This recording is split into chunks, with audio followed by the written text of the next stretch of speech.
आप सभी मित्रों को मेरा नमस्कार। महाभारत के आदि पर्व में शांतनु और सत्यवती की कहानी मिलती है। इस कहानी में शांतनु की काम वासना को पूर्ण करने के लिए उनके ही पुत्र देवव्रत एक मछुआरे की कन्या को अपने पिता के लिए ले आए।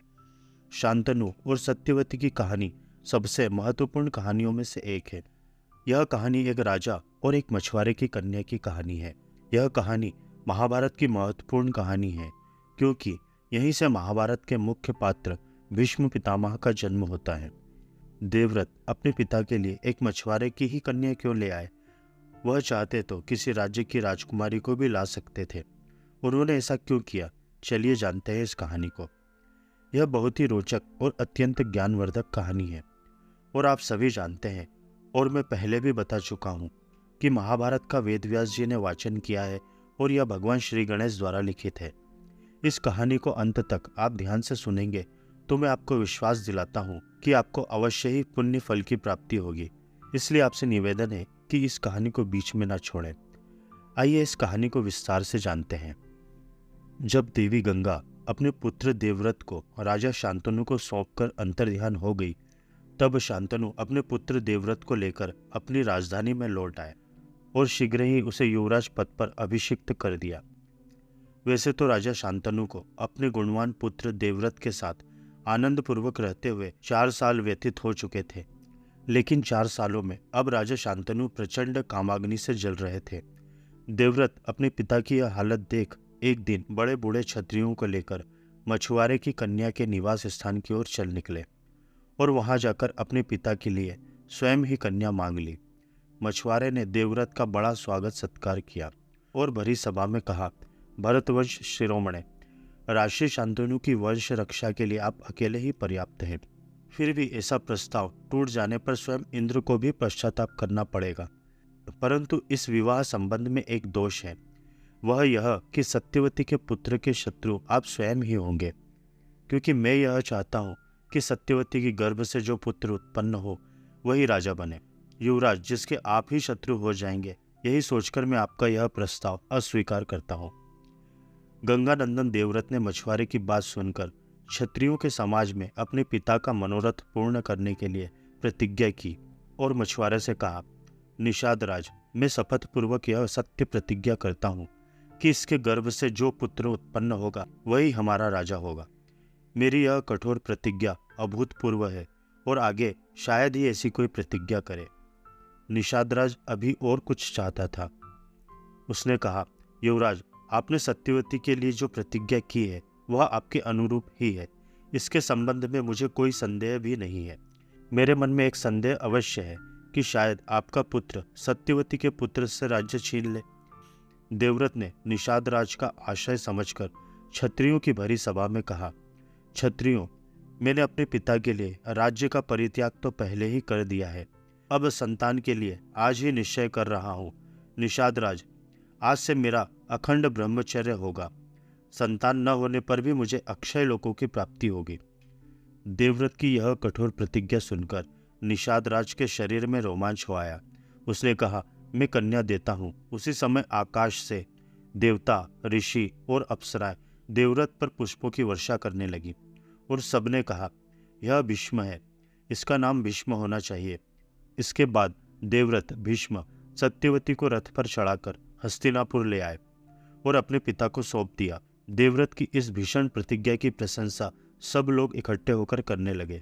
सबने कहा, सचमुच यह भीष्म है। भीष्म का यह कार्य सुनकर राजा शांतनु बहुत प्रसन्न हुए। उन्होंने अपने पुत्र को वर दिया, मेरे निष्पाप पुत्र, जब तक तुम जीना चाहोगे तब तक मृत्यु तुम्हारा बाल भी बांका नहीं कर सकेगी। तुमसे अनुमति प्राप्त करके ही वह तुम पर अपना प्रभाव डाल सकेगी। इस प्रकार राजा शांतनु ने भीष्म पितामह को इच्छा मृत्यु का वरदान दिया। आप सभी मित्रों से छोटा सा अनुरोध है, हमारे वीडियो को लाइक कर चैनल को सब्सक्राइब कर लीजिए। इसमें आपको सिर्फ 2 से 3 सेकंड का समय लगेगा, लेकिन इससे हमारे चैनल को गति मिल जाएगी। आप हमारे अनुरोध का सम्मान करेंगे, बस यही आशा है। चलिए कहानी पर पुनः लौटते हैं। कुछ समय पहले एक दिन राजर्षि शांतनु यमुना नदी के तट पर वन में विचरण कर रहे थे। उन्हें वहां बहुत ही उत्तम सुगंध मालूम हुई, परंतु यह मालूम नहीं हुआ कि वह कहाँ से आ रही है। उन्होंने उसका पता लगाने की चेष्टा की। वहाँ के निषादों में उन्हें एक देवांगना के समान कन्या दिख पड़ी। राजा ने उससे पूछा, कल्याणी, तुम किसकी कन्या हो, कौन हो और किस उद्देश्य से यहाँ रह रही हो? कन्या ने कहा, मैं निषाद कन्या हूँ, पिता की आज्ञा से धर्मार्थ नाव चलाती हूँ। उसके सौंदर्य, माधुर्य और सुगंध से मोहित होकर राशि शांतनु ने उसे अपनी पत्नी बनाना चाहा और उसके पिता के पास जाकर उसके लिए याचना की। निषाद राज ने कहा, राजन, जब से यह दिव्य कन्या मुझे मिली है तभी से मैं इसके विवाह के लिए चिंतित हूँ, परंतु इसके संबंध में मेरे मन में एक इच्छा है। यदि आप इसे धर्म पत्नी बनाना चाहते हैं तो आप एक प्रतिज्ञा कीजिए, क्योंकि आप सत्यवादी हैं। आपके समान वर मुझे और कहाँ मिलेगा, इसलिए मैं आपसे प्रतिज्ञा कर लेने पर ही इसका विवाह कर दूंगा। शांतनु ने कहा, पहले तुम अपनी शर्त बताओ, कोई देने योग्य वचन होगा तो जरूर दूंगा। निषाद राज ने कहा, इसके गर्भ से जो पुत्र उत्पन्न हो वही आपके बाद राज्य का अधिकारी हो, और कोई नहीं। राजा शांतनु उस समय कामाग्नि से अत्यंत पीड़ित थे, फिर भी उन्होंने उसकी शर्त स्वीकार नहीं की। वे कामवश अचेत से हो रहे थे और उसी कन्या का चिंतन करते हुए हस्तिनापुर लौट आए। एक दिन देवव्रत ने अपने पिता को चिंतित देखा तो उनके पास आकर कहने लगे, पिताजी, पृथ्वी के सभी राजा आपके वशवर्ती हैं, आप सब प्रकार से सकुशल हैं, फिर आप दुखी होकर निरंतर क्या सोचते रहते हैं? आप इतने चिंतित हैं कि न तो मुझसे मिलते हैं और न घोड़े पर सवार होकर बाहर निकलते हैं। आपका चेहरा फीका और पीला पड़ गया है, आप दुबले हो गए हैं। कृपया करके अपना रोग बतलाइए, मैं उसका प्रतिकार करूंगा। शांतनु ने कहा, बेटा, सचमुच में चिंतित हो। हमारे इस महान कुल में एकमात्र तुम ही वंशधर हो जो सर्वदा सशस्त्र रहकर वीरता के कार्य में तत्पर रहते हो।